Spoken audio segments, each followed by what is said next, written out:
Perkenalkan, saya Leputo Emita Upadianti, guru IPA di SMP Negeri 2 Kerambitan, Tabanan, Bali. Kali ini saya akan bahas tentang klasifikasi makhluk hidup untuk fase D. Sebelumnya, apa sih tujuan dari klasifikasi makhluk hidup? Jadi, tujuan klasifikasi makhluk hidup itu adalah untuk mempermudah mempelajari dan mengelompokkan makhluk hidup. Nah, proses ini disebut dengan klasifikasi. Klasifikasi ini berdasarkan atas persamaan dan perbedaan ciri dari makhluk hidup itu sendiri. Nah, klasifikasi makhluk hidup itu dibagi menjadi 5 kingdom menurut Robert H. Whittaker. Jadi ada kingdom Monera, Protista, Fungi, Plantae, dan kingdom Animalia. Yang pertama itu kingdom Monera. Jadi karakteristik Monera itu diantaranya adalah bersifat prokaryotik, uniseluler, dapat bereproduksi secara aseksual, dan nutrisinya itu bisa didapatkan secara autotrof maupun secara heterotrof. Nah, klasifikasi dari Monera itu sendiri itu terdiri dari ada yang disebut dengan Eubacteria dan Archaebacteria. Eubacteria itu merupakan kelompok terbesar dari Monera dan bisa disebut dengan bakteri yang sesungguhnya. Nah, kemudian Archaebacteria itu hidup di tempat-tempat di hampir seluruh bagian permukaan bumi.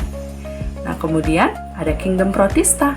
Karakteristik kingdom Protista itu adalah selnya bersifat eukariotik, bentuk dan ukuran bervariasi, reproduksinya bisa secara aseksual dan seksual, ada yang bersifat autotrof dan ada yang bersifat heterotrof. Habitat Protista itu bisa di mana saja, dan pergerakannya itu dapat bergerak dengan alat gerak seperti silia, flagel. Dan Protista ini memiliki peran ekologis karena ada sebagian yang dapat berfotosintesis. Nah, klasifikasi Protista itu sendiri ada Protista mirip hewan, Protista mirip tumbuhan, dan Protista mirip jamur. Protista mirip hewan itu contohnya seperti amuba karena memiliki alat gerak, seperti flagella. Dan ini dia gambar Protista ya. Nah, ini yang paling kiri ada amuba, di bawahnya itu ada yang namanya Euglena, dan di bawahnya lagi ada yang namanya Paramecium. Nah, sekarang kita beralih ke kingdom Fungi ya.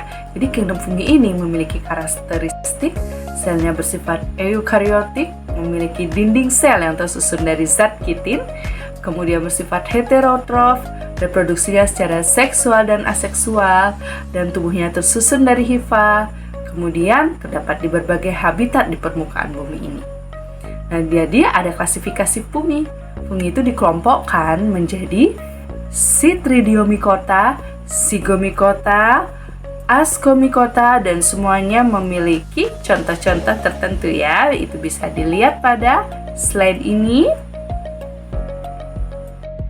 Ada Basidiomycota, kemudian ini yang baru ya, ada Glomeromycota, kemudian ada Deuteromycota ya, atau fungi imperfecti. Deuteromycota ini biasanya digunakan sebagai bahan antibiotik, yaitu contohnya adalah Aspergillus, dan ada juga bersifat parasit. Memiliki karakteristik selnya bersifat eukariotik, kemudian memiliki dinding sel yang terbuat dari selulosa, memiliki kloroplasma mengandung klorofil, dapat berfotosintesis. Dia klasifikasi Plantae ya. Ibu di sini buat dengan menggunakan bagam. Jadi Plantae itu dibagi menjadi tumbuhan tidak berpembuluh seperti lumut, dan ada tumbuhan berpembuluh, contohnya adalah seperti paku dan juga tumbuhan berbiji. Nah, ini dia pengelompokannya. Lumut itu bahasa latinnya Bryophyta, paku Pteridophyta, kemudian tumbuhan berbiji itu bahasa latinnya Spermatophyta, yaitu dibedakan menjadi tumbuhan berbiji terbuka dan tumbuhan berbiji tertutup. Nah, jadi contoh tumbuhan berbiji terbuka itu seperti melinjo, pinus, dan tumbuhan yang berbiji tertutup itu contohnya seperti mangga. Kita lanjut ke kingdom Animalia. Ya, ini adalah kingdom yang terakhir. Karakteristiknya yaitu sifat eukariotik, multiseluler, heterotrof, tidak memiliki dinding sel, dan memiliki kemampuan bergerak aktif. Reproduksinya ada yang secara seksual dan seksual. Ya, Dan ini klasifikasi dari Animalia. Nah, ini dia. Jadi Animalia itu dibedakan menjadi dua kelompok besar, yaitu vertebrata dan invertebrata. Silahkan anak-anak hubungkan gambar-gambar ini sesuai dengan klasifikasinya. Ya, demikian pemaparan Ibu tentang klasifikasi makhluk hidup. Terima kasih.